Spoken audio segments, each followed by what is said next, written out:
మీలాంటి చాలామంది యువత మొన్న ఎలక్షన్లో పవన్ కళ్యాణ్ గారి మాటలు నమ్మి ఆయన ఏదో మంచి చేస్తారని ఓట్లు వేశారు.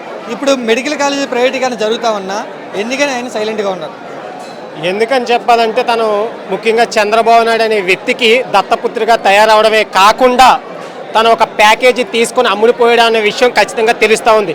ఎందుకంటే ఫర్ ఎగ్జాంపుల్ చూసుకుంటే మన పిఠాపురం తనను గెలిపించిన ప్రజల్లో ఇక్కడ ఉప్పాడలో జరుగుతున్నటువంటి అంటే దివీస్ అనే కంపెనీకి వ్యతిరేకంగా నినాదాలు ఎక్కడైతే జరుగుతున్నాయో ఆ యొక్క పిఠాపురంలో కనీసం పట్టించుకోలేని నాలుగు ఈరోజు జగన్మోహన్ రెడ్డి గారు నర్సీపట్నం నియోజకవర్గాన్ని మెడికల్ కాలేజ్ ప్రైవేటీకరణ ఆపడానికి వస్తున్న సమయంలో ఈరోజు పిఠాపురం వెళ్ళి కూర్చుంటున్నారు. ఎందుకు ఈ యొక్క డైవర్షన్ పాలిటిక్స్ని పక్కతో పెట్టించడానికి ఈరోజు మళ్ళీ పిఠాపురం వెళ్ళడం జరుగుతూ ఉంది. పవన్ కళ్యాణ్ అనే వ్యక్తి, దయచేసి పవన్ కళ్యాణ్ అనే వ్యక్తి, నేను కూడా కాపు వ్యక్తినే, పవన్ కళ్యాణ్ వ్యక్తి రేపు 2029లో ఖచ్చితంగా కాపులు నీకు తగిన బుద్ధి చెప్తారనే విషయాన్ని ఖచ్చితంగా గుర్తుపెట్టుకోవాలి నువ్వు. ఎందుకంటే మొన్న చట్టసభలో అసెంబ్లీ సాక్షిగా నందమూరి బాలకృష్ణ ఎవడు అనేటువంటి సంబోధించాడు మెగాస్టార్ పవన్ కళ్యాణ్ చిరంజీవిని. నువ్వు ఎందుకు స్పందించలేదని అడుగుతా ఉన్నాం.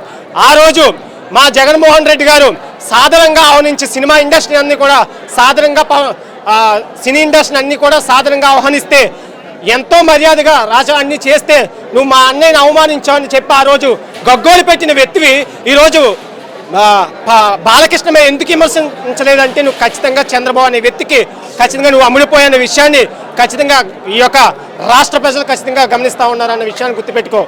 కించపరిచలేదా నిజంగా బాలకృష్ణ చిరంజీవి గారిని?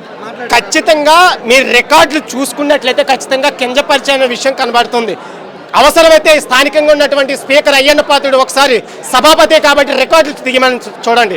ఆ రికార్డులు తీస్తే ఉన్నది ఆఖరికి అక్కడ ఆయన మాట్లాడినటువంటి ఆ యొక్క శాసనసభ్యుడు కైకలూరు శాసనసభ్యుడు చెప్పాడు నేను మాట్లాడిన తప్పు, దయచేసి దీని రికార్డులను తొలగించానని చెప్పి ఆ రోజు మాట్లాడిన కైకలూరు శాసనసభ్యుడు కూడా చెప్పడం జరిగింది. ఖచ్చితంగా కించపరిచాడనే విషయాన్ని ఈ రాష్ట్ర ప్రజలు అలాగే మెగాస్టార్ అభిమానులు ఖచ్చితంగా రేపు రానున్న రోజుల్లో ఖచ్చితంగా వీళ్ళందరికీ కూడా బుద్ధి చెబుతారు.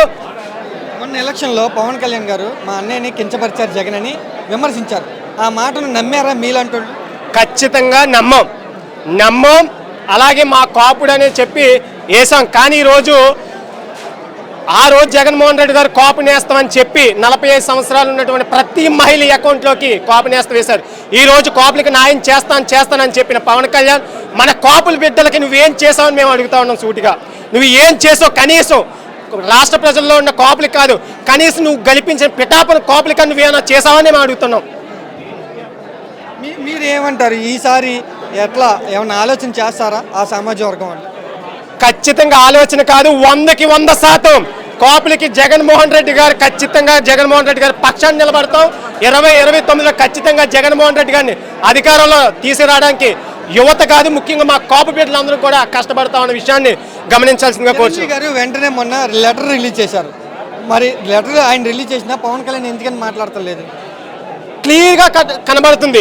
ఈ యొక్క పవన్ కళ్యాణ్ అనే వ్యక్తి నారా చంద్రబాబు నాయుడికి దత్తపుత్రుడిగా తయారయ్యాడన్న విషయాన్ని మా జగన్మోహన్ రెడ్డి గారు ఎలక్షన్ ముందు దత్తపుత్రుడు అని పేరు పెట్టడమే కాదు, ఖచ్చితంగా ఈ రోజు అమలు చేస్తూ ఉన్నాడు.